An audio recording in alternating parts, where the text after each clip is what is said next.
kulantii wacana wanaagsan daawadayaal meel kasoo joogtaan waad ku mahadsantihiin daawashada barnaamijka iyo waqtigiina qaaliga oo aad had jeer aada noo soo hortaan maantana waxaan idin haynaa barnaamij kale oo lamida kuwii hore qurbo joogta soomaalida qeybaha ay kala duwan adduunka ku baahsan caalamka daafihiisa iyo sida had jeer ay uga qayb qaataan horumarka iyo waxyaaba badan oo dalkeenii hooyo ku saabsan ayaa barnaamijku maanta uu ku saabsan yahay waxaan barnaamijkeena maanta kusoo qaadanaynaa runtii urur aada iyo aada loola dhacay wax badanna u qabtay bulshaweynta soomaalida markaad eegto qeybaha kala duwan ay caalamka uga baahsan yihiin gaar ahaan qaaradda africa sidaa ay had jeer uga qayb qaataan waa hay-ad aada loola dhacay waa alpha trust hay-adda la yidhaahdo alpha trust oo dhowaan ama 2 sano ka hor lagu aasaasay magaalada london ee waddanka ingiriiska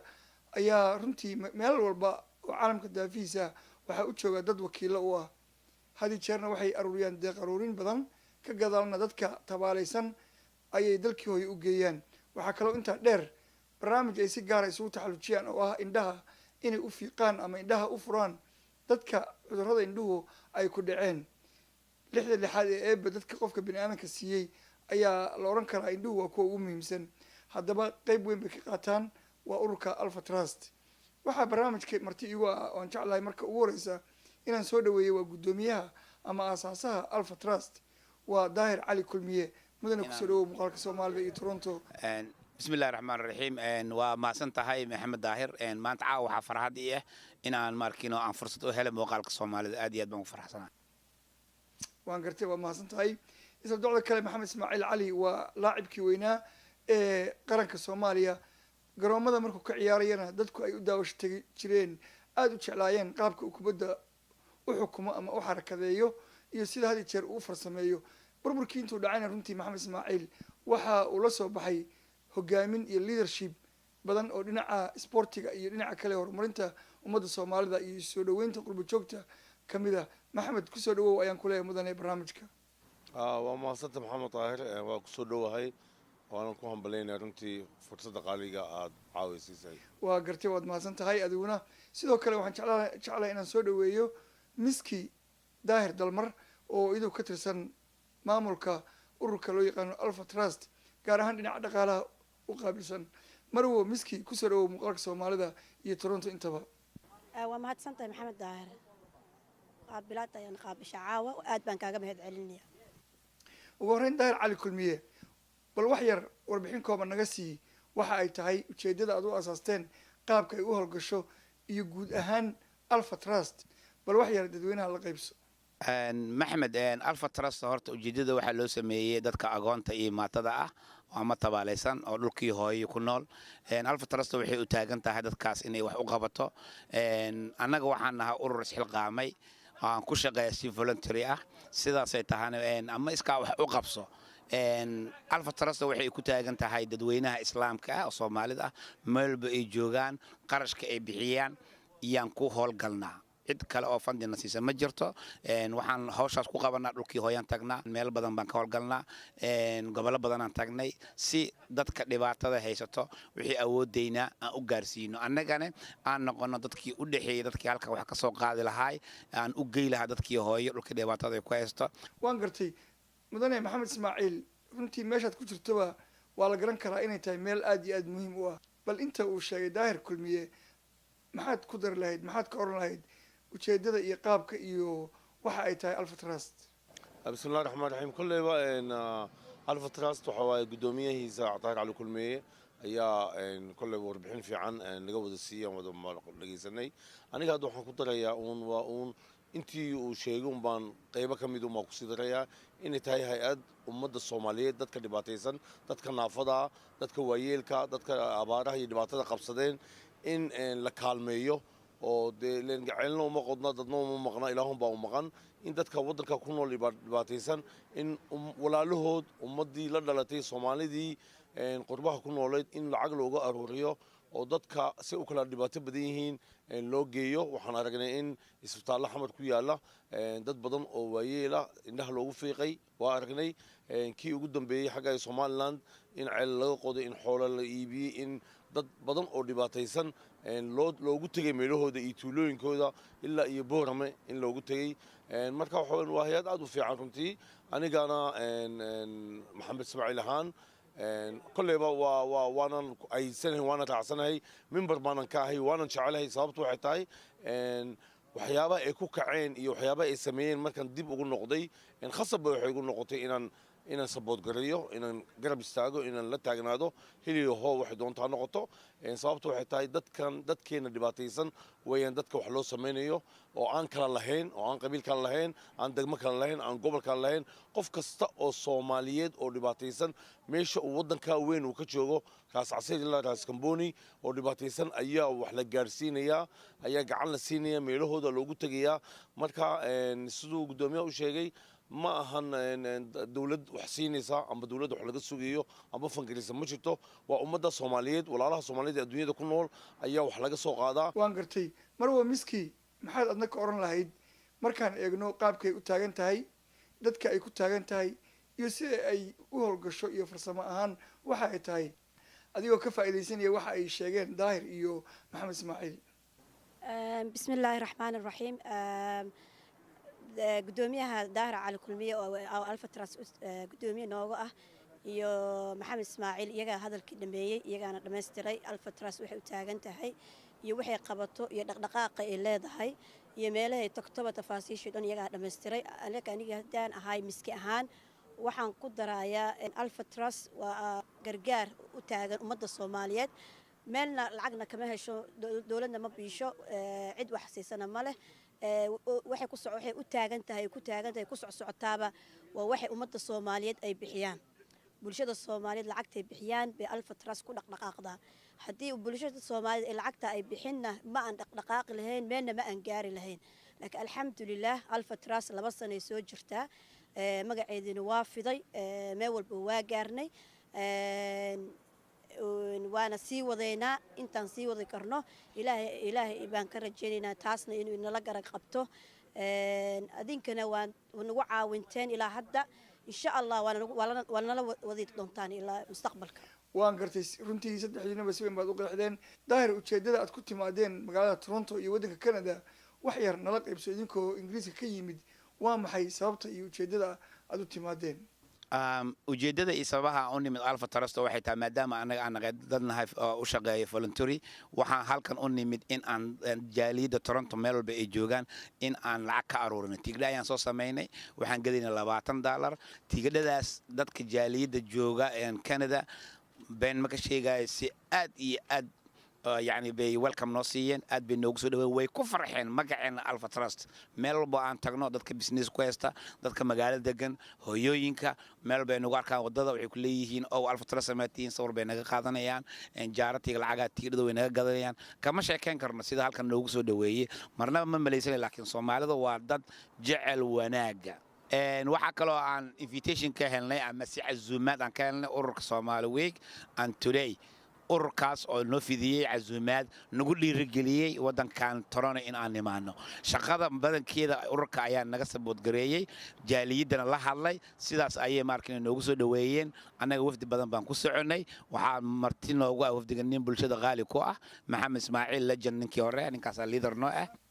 maxamed ismaaciil dabcan xilliga xagaaga lagu jira ciyaaro badan ayaa adduunka daafiisa ka socda Torontona aad iyo aad baa had iyo jeer lagaaga sugo xilliga xagaaga bal wax yar inta uu yiri maxaad ku daraysaa daahir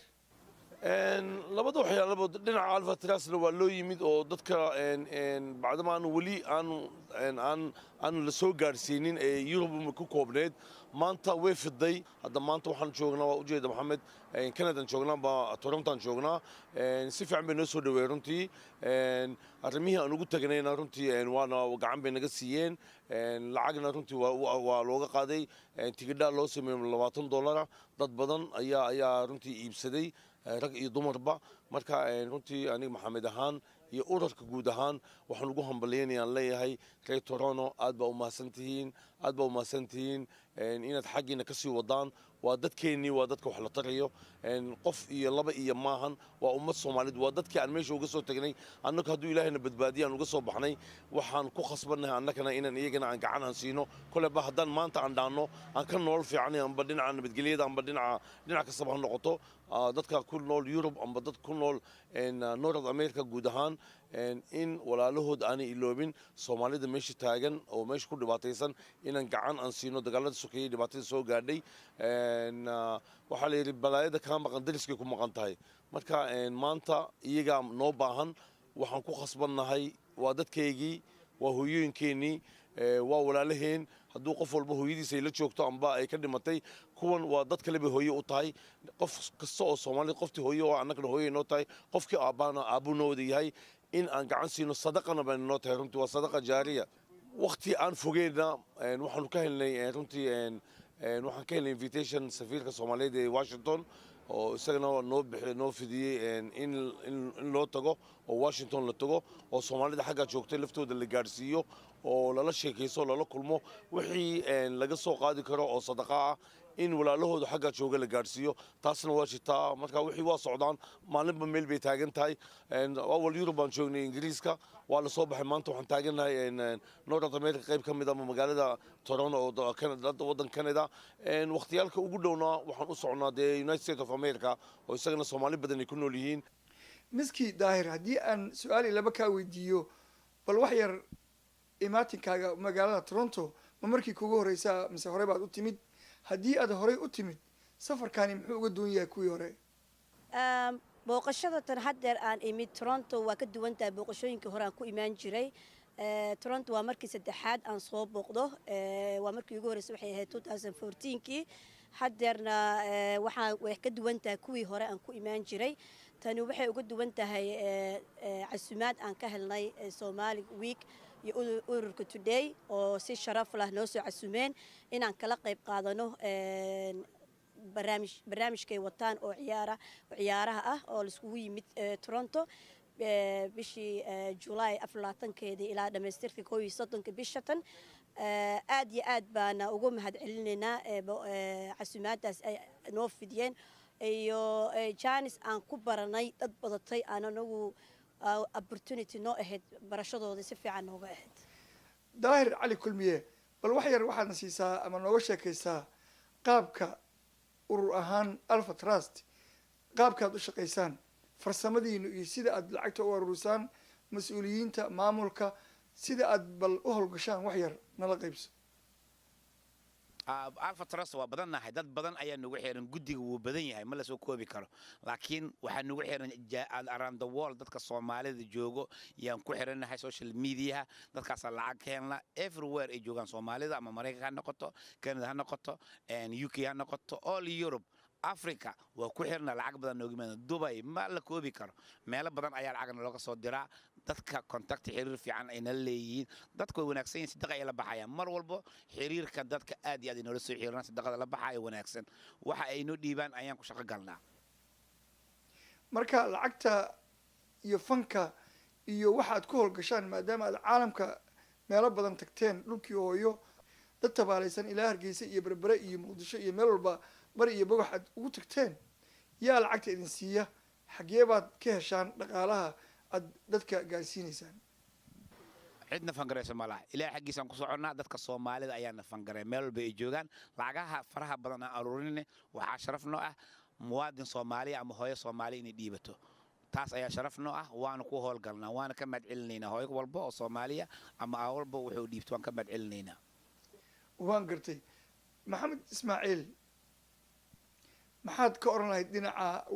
waqooyiga America maxaad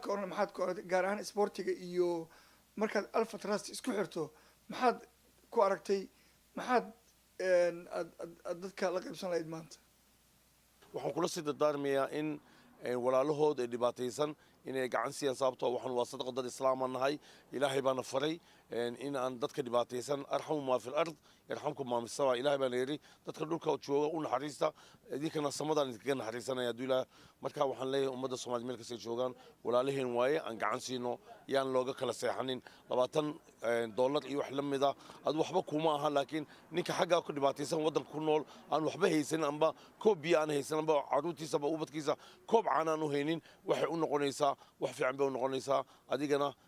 if iyo aakhiraba waad liibaanaysa baan leeyahay ha laga qayb galo ololahaas tan labaad waa ciyaaraha ka socda Somali Week amba ururka Today oo aan soo gabagabeynay runtii ciyaaraha oo Soomaaliyeed bacdamaan ciyaartooy Soomaalida ahay waxaan ku khasbanahay in support garo iyaga laftooda aan u imaado ilmahayga reerkayga uga soo tago aan ag istaago sababtoo waxay tahay waa ubad Soomaaliyeed waa inama Soomaaliyeed sidii Alpha Trust aan u gacan si aan u ag istaagino taasna waxa waa intii leeg waa soo dhaweeyeen runtii gudoomiyada iyo in aliyaala intii ururkaas member ka ah si fiican bay noo soo dhaweeyeen ciyaaraha si fiican bay noogu dhamaadeen si aad u qurux badan runtii anigu maxamed ahaan runtii waxaan xasuustayba waagin dhalinyaradahan kubadda ciyaari jiray tarabuunka iyo dadka si u buuxeen si looga soo qayb galay jaaliyadda Soomaaliyeed ee ku nool Canada aad bay runtii uga soo qayb galeen ciyaaraha habsamiyana ka meesha ka dhacay waana ku faraxsanahay runtii inaan ka soo qayb galo sanadkii horena waan imid haddana waan joogaa sanadaha soo socda haddii cimri dheer caafimaadna siina waa ka qayb galena ururka Today waxaan leeyahay xaggiina ka sii wada yaan laga seexanin annakana kolleyba garabkiinaan taagannahay hiliyo hooba waana mahadsantii sida habsimada aad ciyaaraha u qabateen sida annaka lafteena aad noo soo dhaweyseen maalinta aan nimid ilaa aan maalintaan baxayno saasay noo agtaagihiin waxaan leeyahay anoo ku hadlaya magaca dhammaanba ciyaarta Soomaaliyeed meel kasta ay joogaan adduunyada wafdiga hadda aan Ingiriiska kaga nimid amba Alpha Trust laftooda magacooda anoo ku hadlaya laftooda waxaan leeyahay aad baa u mahadsantihiin ururka Today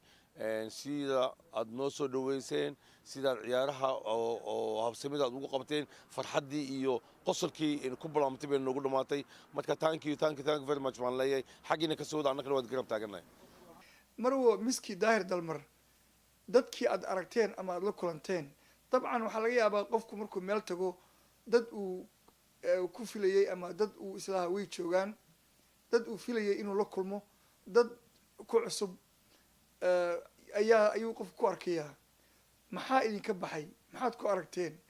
taageero ma idin siiyeen bal wax yar wixii aad ku aragtay dadweynaha reer Toronto nala qaybso jaaliyadda reer Canada aad iyo aad bay noo soo dhaweeyeen taasu ammaan bay nooga mudan tahay weligeedna waa lagu ammaan jiray reer jaaliyadda Canada in dhaweynta iyo soo dhaweynta martida ay ku fiican yihiin taasu makhaanti baan u nahay si fiican bay noo soo dhaweeyeen haddii aan ka qayb galo qaybta Alpha Trust nagala qabteen si fiican bay wax naloo qabteen dad badatay baana aad iyo aad contribution bixiyay oo si fiican sadaqada ka qayb galay oo wixii tabartooda ay bixiyeen qoys ha noqoto qof kaliya ha noqoto cunug ha noqdo يعني دمان جالت كرير كندا آدي أدبي نو سود وين. مدن داهر علي كلمية سومالي عالم كدافيس كباسن تاي أمام بدن رنتي وادوسو تشيدسين ورليين أمان تاس خلادات بدن وليين رنتي أو خلادات سنان قارن مركز يكتور إن عيدا قاركود ما حد يسوي تشيدنيسا ما حد كعد سنيسا ما حد كوتلنيسا. سؤال aad u weyn anaga soo barnaamijkan waxaan rabaa inaan u sheego qof kasta oo Soomaali ama muwaadin ah in uu gacan ka geysto hooyada Soomaalida ama aabaha ama inanka dhibaataysan in uu gacan ka geysto dadkii aan wax ugu qabano anagana hawshii aan fulino waxa sharaf noo ah dadka lacagahana siiyo inay aad noo dhiirigeliyaan meel walba aan tagno inay lacagna sabad gareeyaan inay dhiirigeliyaan hawshii aan ku qabano laba bil ka hor Soomaaliland ayaan tagnay hawl badan baan ka soo qabanay beero baan soo qodnay ceelal baan soo qodnay dad dhibaataysan baa la soo kulmay xoolo nool baan soo iibinay hooyooyin dhibaataysan baa u geynay lama koobi karo dadkaas lacagaha waxaan ka qaadnay dadka Soomaalida ah wax lagu farxo qofka Soomaaliga wuxuu ku wadahan yahay ereyga uu ku wajahan yahay waxay tahay magaca islaamka kaas ayaa ka culus marka qofku waa sadaqada waa waajib saaran weyn dhiiban Soomaalida most of them aad iyo aad waxaan dhiirigeliyay waa Soomaalida aran dawal ku nool ka qayb qaataan especially maadaama aan ku suganahay wadankan Canada jaalida Canada soo dhaweynteeda laga ma sheekayn karo laakiin aad iyo aad ugu malcelinaa dadka halkan gacan ka geystay Canada nagu soo dhaweeyay meel walba ay joogaan waxaan leenahay waa maasantihiin lacagta aad noo dhiibteen shaqo fiican ayaan ku qaban doonaa miski daahir waxaad la kulantay dad badan runtii maxaad ku oran lahayd maxaad soo jeedin lahayd maxaad ka codsan lahayd adigoo fursadan ka faa'iideysanaya maanta wallahi waxaan aan ka codsanahay male waxaan dhihi karaa jazakallah khair waxaad noo qabateen iyo waxaad nagu soo dhaweyseen ammaan baa noogu mudan tihiin sababtoo aniga haddaan miski ahaan aan ka hadlo oo ururka Alpha Trust aan u hadlo xataa waxaan la kulmay dad bulshada soomaalida qiimo ku leh oo aan waagii wadankii xataa ay ku lahaayeen magac qaran ku lahaayeen waxaan la kulmay fanaaniin waxaan la kulmay safiiro waxaan la kulmay dad wadankii wax ka soo qabtay waxaana la kulmay waa fursad aad iyo aad iyo aad aan uga helay waxaan dhihi karaa waa mahadsantihiin dhammaantiin insha allah waan isku soo noqon doonaa ilaa next year Somali week iyo ciyaaraha iyo ururka today insha allah waa tahay marwo miski daahir dalmar iyo mudane maxamed ismaaciil cali iyo sidoo kale daahir cali kulmiye aad baad ugu mahadsantihiin waqtigiina qaaliga oodna siiseen waa mahadsantahay maxamed daahir waa mahadsantahay thank you adigana waa mahadsantahay fursadda qaalidana siiseen maxamed daahir thank you adiga iyo dhammaanba bahda kula shaqaysaa waxaan idin leeyahay xaggiina ka soo wada waa mahadsantihiin thank you very much asalaamu calaykum waraxmatullah waa kaaga mahad celinaya maxamed daahir sharaf bay itanaa caawa halkan aan fursad u helo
Bye.